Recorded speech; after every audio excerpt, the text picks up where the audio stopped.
Hi everyone, and welcome to the Generalist, where security practitioners look beyond niches, silos, egos, and hopefully build their competence and credibility.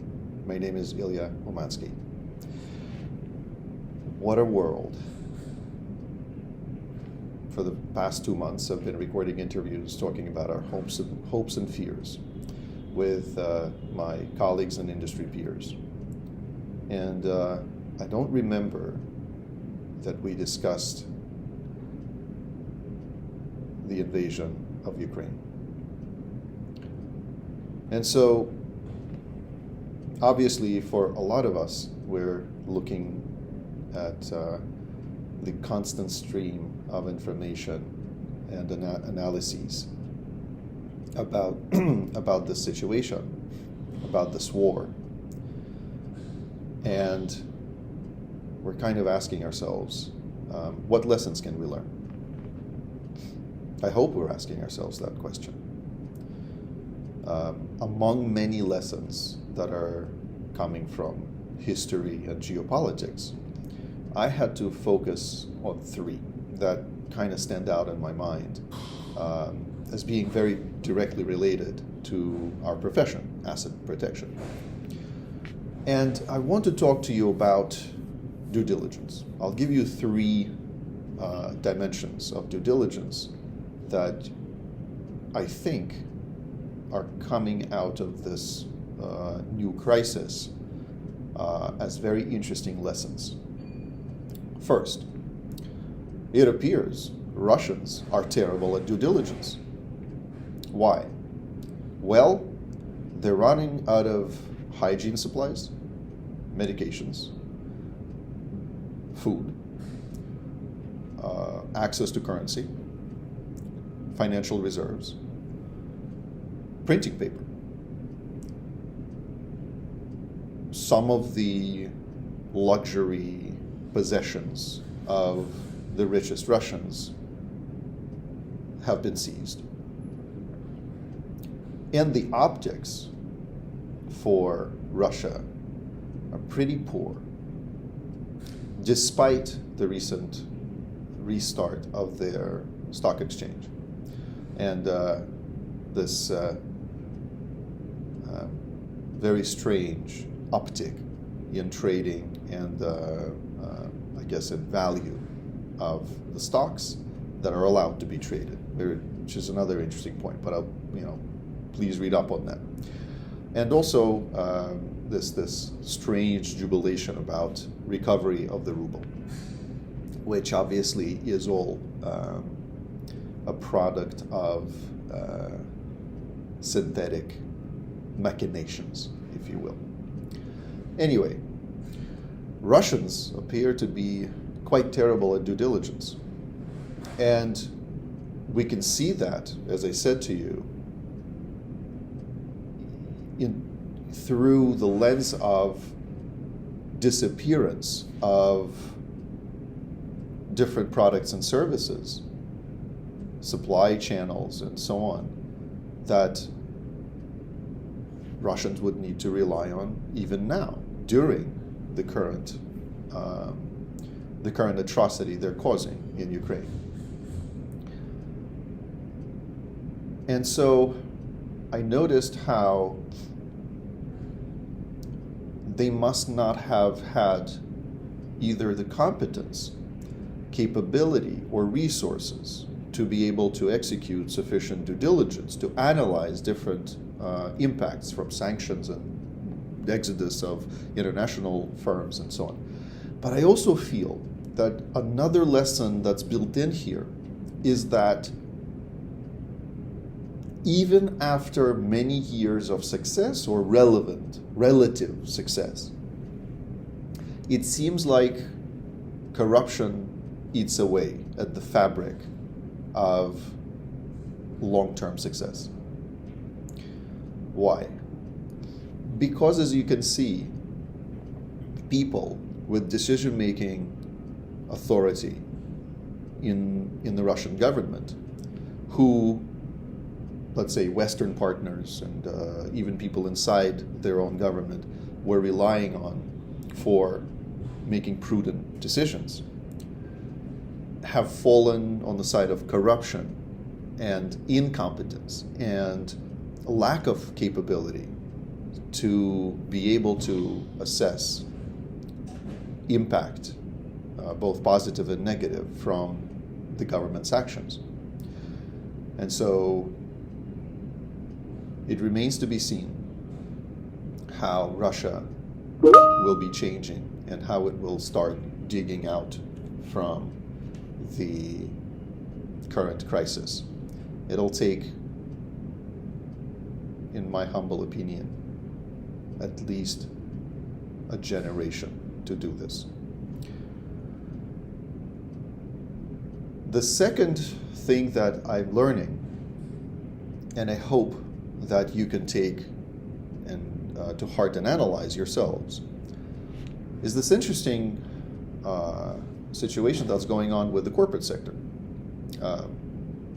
Many organizations decided to leave Russia. There's a growing list, and you could see that in the news. But shouldn't we be looking a little bit more deeply into those exits?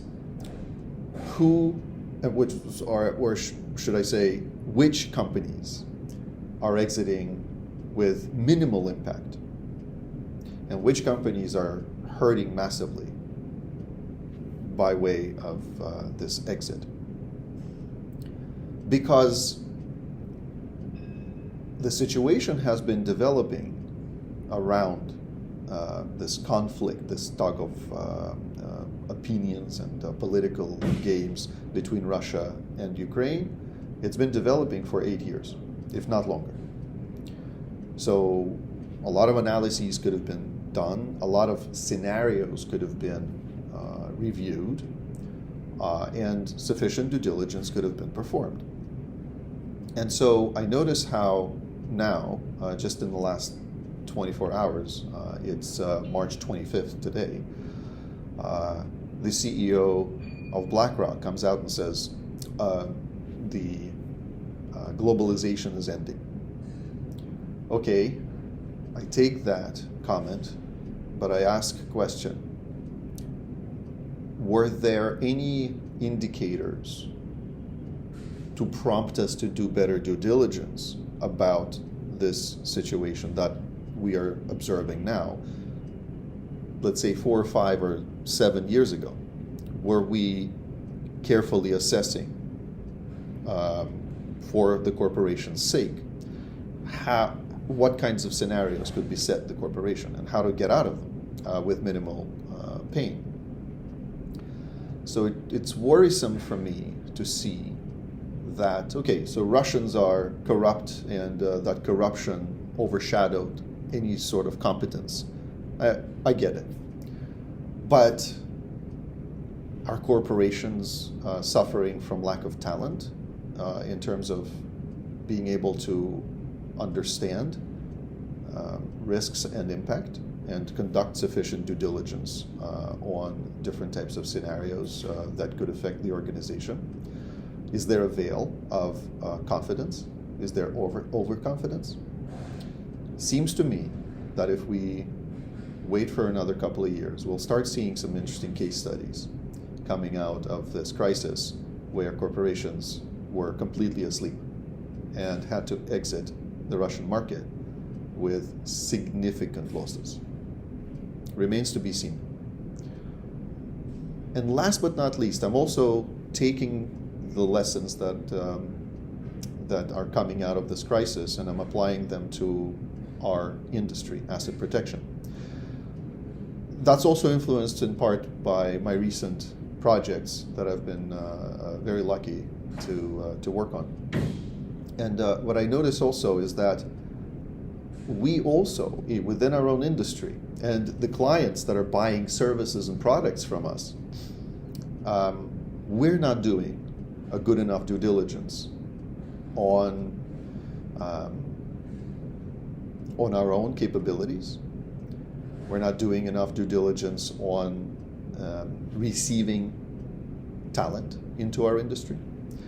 And we're not doing enough due diligence on our ability to create platforms for